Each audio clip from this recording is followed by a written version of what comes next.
De volta com o nosso Tribuna Livre, segunda-feira, 7 de abril. Olha só, hoje é Dia Nacional de Combate ao Bullying e à Violência nas Escolas. Essa prática, inclusive, né, que acomete aí muitas crianças e adolescentes, principalmente no período escolar. Você sabe mesmo aí quais são os danos do bullying? A gente vai conversar agora com o neuropsicólogo Alessandro Goulart. Muito bem-vindo, doutor. Muito obrigado pela presença. Eu que agradeço, gente. Muito obrigado pelo convite de estar participando aqui para falarmos de um tema tão sério que é esse hoje, que tem trazido tanto, né, transtorno para a nossa sociedade e no advindo que as pessoas têm sofrido muito com o bullying. Verdade. Alessandro, inclusive a nossa ouvinte, a Maria da Conceição, lá do bairro São Benedito de Santa Luzia, deixou um áudio pra gente. Vamos escutar, olha só. Bom dia, Ju. Meu nome é Maria, eu moro aqui em São Benedito, né? Quando eu estava na escola, por volta da terceira série, mais ou menos, por aí, eu tinha os meus cabelos muito longos, minha mãe fazia as tranças, aí batia mais ou menos para baixo da cintura, né? Aí os meninos ficavam me puxando pelas tranças. Aí eu estava na fila, eles puxavam, aí dava aqueles arrancões na minha cabeça, né? Mas eu não brigava, não, mas ficava com raiva daquilo. Um bom dia para vocês, tudo aí da rádio. Bom dia, querida. Muito obrigada por dividir aqui conosco. Doutor, na nossa época, estava falando isso, né? A gente passava pelo bullying, mas assim, quase como um ritual de sobrevivência, né? De sair da idade da infância e para a idade adulta. Os pais não levavam muito em consideração, meio que a gente se resolvia, mas hoje a gente sente que, além da coisa tomar uma proporção, né, ser categorizado e virar, inclusive, crime, as crianças parecem que sofrem mais com isso, né? O senhor pensa assim também?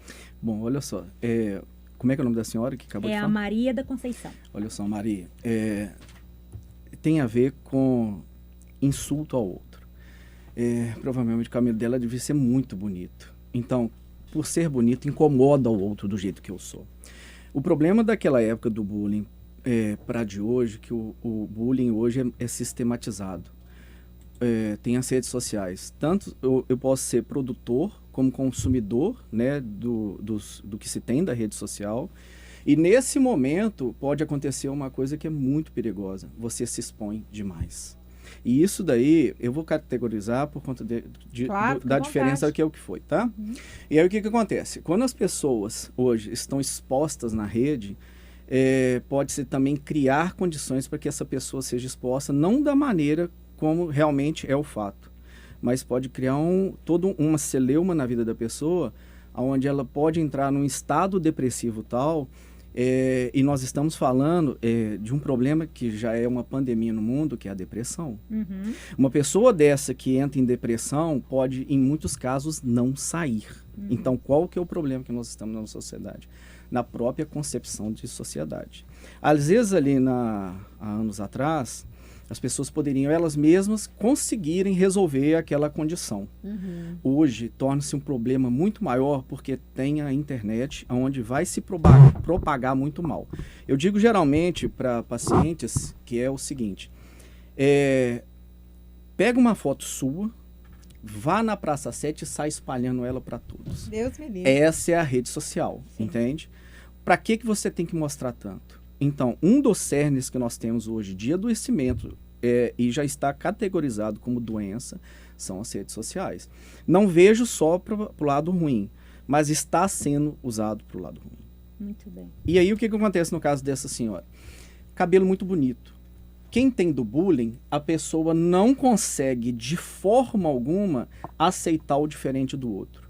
Olha, ela é mais bonita que eu, então eu vou ali insultar. O bullying tem uma característica especial por conta do insulto e como que vai afetar o outro.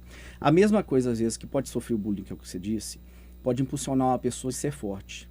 Mas com as novas, né, configurações que nós temos da sociedade, a frustração deixou-se de ser um imperativo. É necessário que a criança se frustre.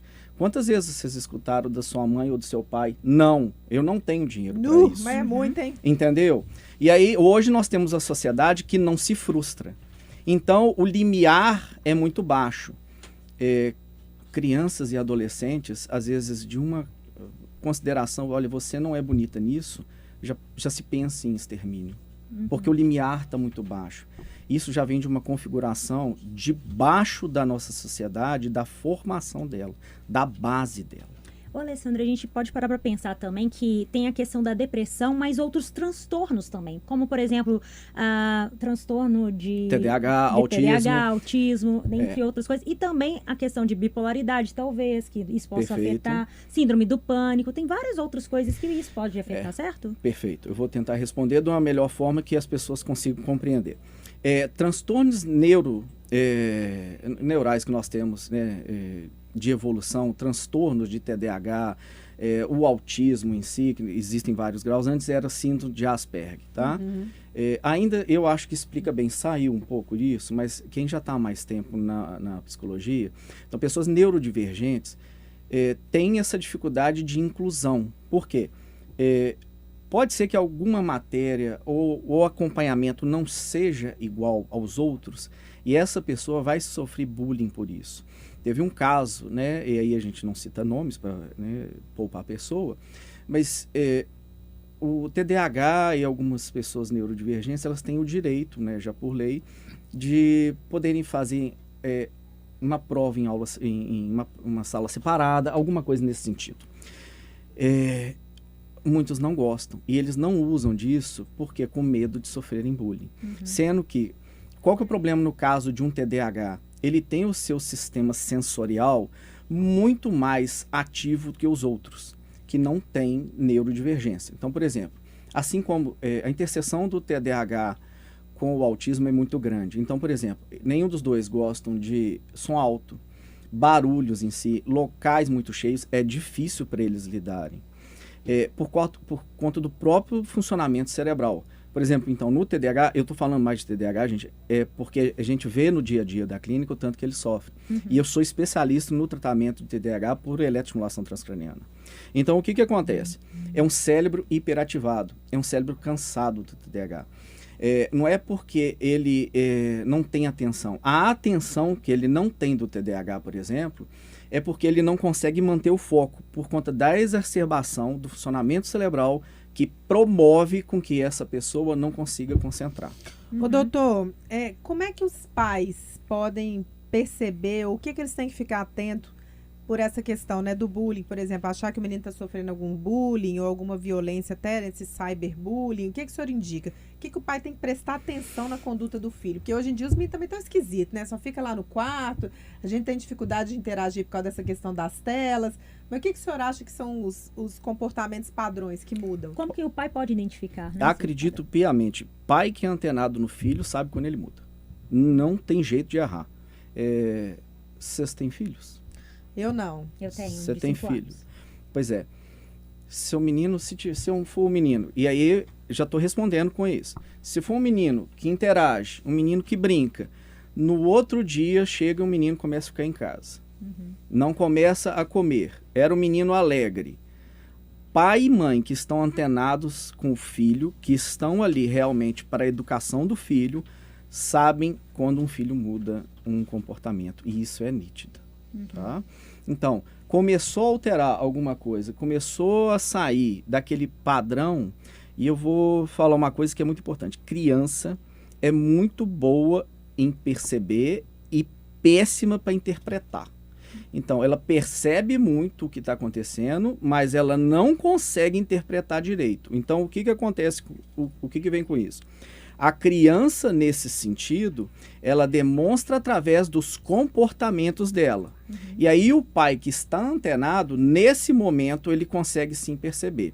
É claro que o pai que tem essa abertura é muito mais fácil, porque a criança vai trazer para ele sem restrição. Então, por que é que, por exemplo, criança mente? Ela mente por medo. Medo do que vai sofrer. A criança que não tem medo daquilo que vai sofrer em casa, ela não mente. Ela vai contar a verdade para os pais, porque ela vai se sentir acolhida. Ô, doutor, o senhor tem uma rede social que o senhor queira divulgar para as pessoas pegarem mais dicas? Tenho, e aí a nossa rede social é o SIMP, tá? SIMP BH. Casa Ilha Maria Pato BH, tá? Você vai encontrar a gente no Instagram, estamos também na internet, simp.com.br. É isso, gente. Eu agradecer muito aqui a presença do doutor Alessandro Goulart, que é neuropsicólogo, para a gente poder falar sobre esse assunto importantíssimo, bullying. Tribuna Livre fica por aqui. Muito obrigada pela sua companhia. Fiquem com Deus, com Nossa Senhora da Piedade. Siga o nosso Instagram, hein? Rádio América Oficial e também TV Horizonte Oficial. Muito bem, obrigada, viu, Alessandro? Olha, gente, vem aí o Rede Notícia com o Júnior Brasil e a Aniquele Fonseca, que traz detalhes da visita do presidente Lula a Minas Gerais, hein? É a terceira visita do presidente ao estado em um mês. Então, pessoal, muito obrigada e até amanhã. Até amanhã. Fiquem com Deus.